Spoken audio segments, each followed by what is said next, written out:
Well, here comes the hate list. That should be a fun one. Stick around.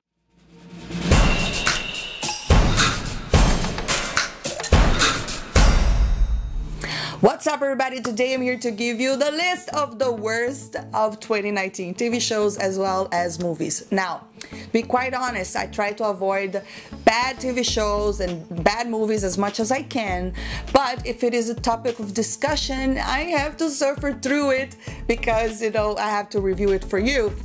Perhaps you don't have to endure my pain. But anyways, guys, so let's get this started. It should be fun. Starting at number 7, Batwoman. Now, this TV show was already controversial when the trailer came out. You know, it had so many dislikes, and I was like, okay, I have to check it out. Let's see what this is all about. It is a show that is supposed to be about a superhero, but it doesn't really do a good job at doing that. You know, superheroes are supposed to be inspiring, but in fact, we're met with an aggressive character that hates men, and we're supposed to believe she's tough, and we all know she's not. So a lot of people, nobody is buying it. And this TV show is what I call the fake progressive. You know, it also suffers from the woke mentality that is infecting Hollywood, and it also suffers from bad screenwriting. So this is not what a superhero is supposed to be about. You know, she's supposed to be inspired by Batman, not really bash on him. But anyways, so yes, it is on my list.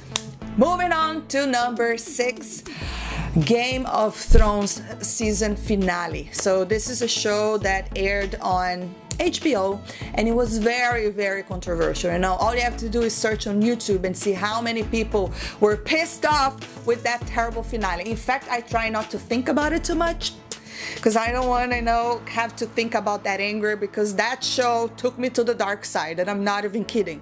I really thought that, you know, David and Dan absolutely destroy the show. You know, it destroy even my enjoyment for the show. I don't want to think about Game of Thrones nor go back and watch it. That's how bad I thought it was. I think that it suffered from terrible screenwriting and all that whole thing that, you know, the writers think they're so smart, we're going to subvert people's expectation. But to subvert expectation, you have to do it in a clever way, and it has to make sense. When it doesn't make sense and you have your audience asking so many questions, it's just a bad finale. You know, that ending doesn't answer any questions. In fact, it raises more. And you know, it is a show that I loved so much. It had such amazing characters, but unfortunately all the characters had absolutely disgusting endings. So it is on my list of the worst finale of any show. It was the worst for me in this year. Definitely there. Number 6. It should be number 1. Maybe I'll change it on my list. Moving on. Number 5, Lion King. This was live action by Jon Favreau. And if you saw my review, I did review this film. I thought it had no heart.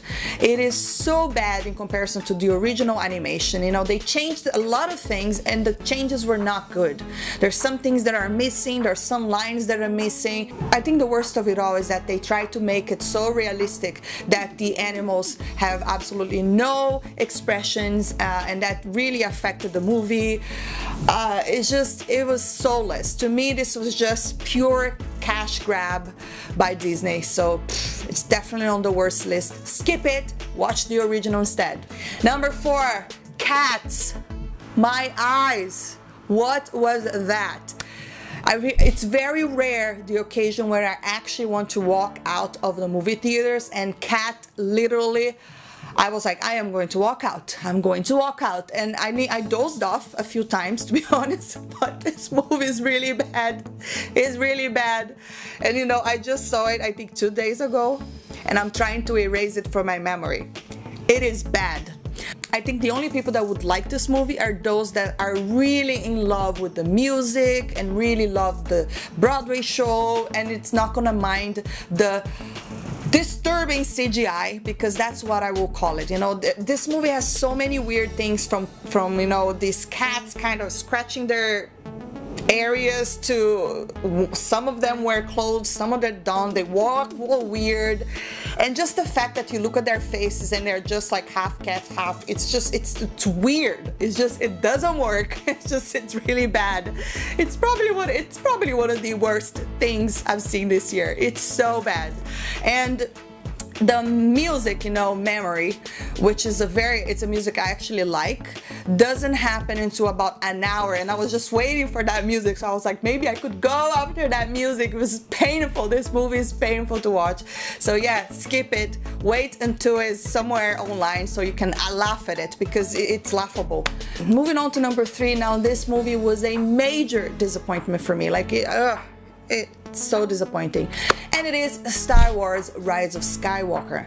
I am a very, very big Star Wars fan. I have always been a Star Wars fan. You know, I started watching Star Wars, I was a kid when my dad introduced it to me, and to see Disney wreck the story of the Skywalker and call it The Rise of Skywalker, it should have been called The Fall of Skywalker, you know. Perhaps I would at least understand the story a little bit better, but you know, the way that they ended the saga, it was a complete disrespect in my opinion. You know, it clearly showed they had no plan for this trilogy, and it was a waste of time, it's a waste of money, it's a cash grab thing. Of course it's making money, people are gonna go see it. As a sci-fi film alone, it's fine, it's entertaining, but as a end of a saga, it was extremely disappointing, and for me it was one of the worst things I've seen this year. So yes, it is on my list. It should also be a number 1 along with Game of Thrones. Star Wars, you keep breaking my heart. Moving on to number 2, Dark Phoenix. Whew. This movie was painful, my goodness.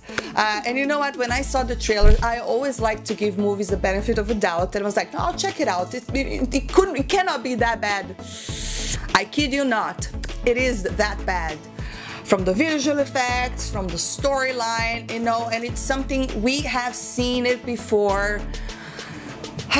It is definitely a terrible way to end the X-Men. You know, now it is part of Disney, so perhaps Kevin Feige will do something with the characters.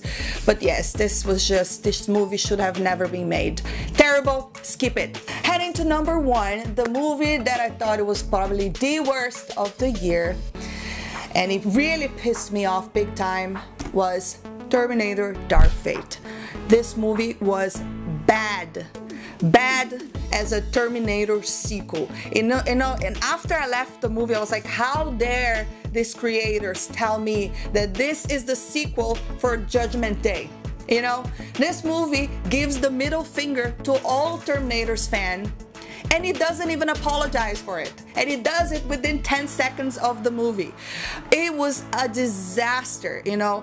And the reason why I was so shocked, it's because I was the one person that had hope, you know, when I heard James Cameron's name is in it, you know, Arnold is back and Lyndon Hamilton is back, but no, they bring her back to destroy her character. This is another movie that suffered from the woke Hollywood mentality that's infecting, you know, every single franchise nowadays. You know, it's bad screenwriting. It undo everything that came before. I don't even know why they keep making Terminator films if they can't continue the story. If you don't have a good story to tell, just stop it, okay? Just stop it. Skip this movie. This movie is absolutely the worst. I have my review, you can check it out. You probably will see how much of anger. I mean, this movie also took me to the dark side, definitely. In fact, every single thing in this list over here, apart from Cats, that was the one I was a little bit indifferent. But all these movies and shows, they kind of took me to the dark side because they are absolutely terrible. Disappointment. Skipped Terminator Dark Fate. It is not worth your money. But if you are a Terminator fan like myself, this movie pretty much destroyed all the beloved characters that were introduced earlier on, you know, John Connor and Sarah Connor, and gives room to Dani Ramos because she's a female and she's so strong. And instead of writing a new story for this lady, you know, they simply rob John Connor of his story and give it to her. It was just, what a terrible, terrible film. Yes, I think I did it. I went through the hate list. Let me know in the comments down below, what is your hate list for 2019, the movies and TV shows that you hated. I would love to hear your thoughts, and again, if you enjoyed this video, don't forget to hit that thumbs up, subscribe for more. I'll see you next time. Bye!